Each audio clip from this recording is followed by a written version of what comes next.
kapangyan, nandito na naman po tayo. Magluluto tayo ng tuna spaghetti.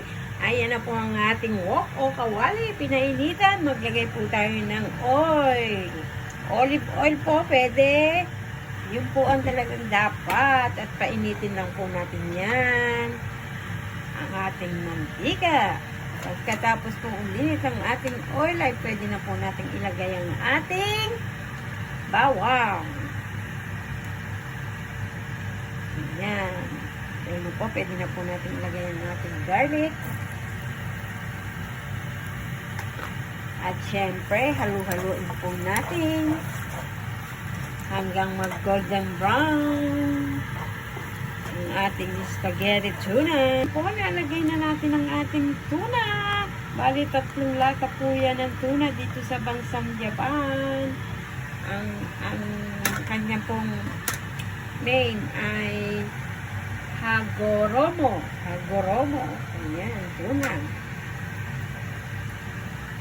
Ayun po, nakikita niyo naman. At pwede na po natin ilagay ang ating cherry tomato.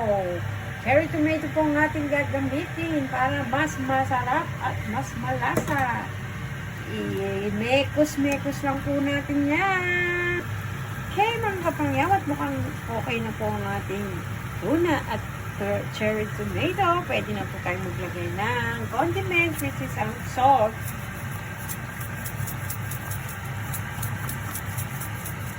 Siyempre, lagyan natin ng black pepper. Mas marami, mas masarap.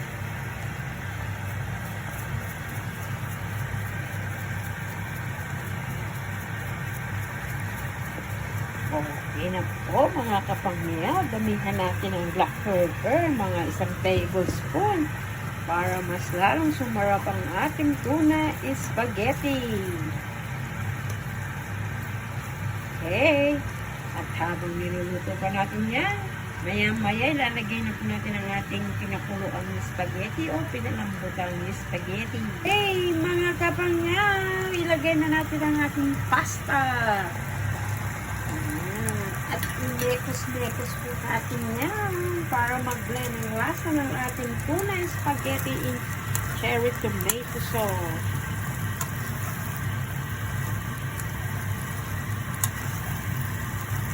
Blend lang po natin yan hanggang mag-blend ang ating tuna at pasta. At patayin ng black pepper.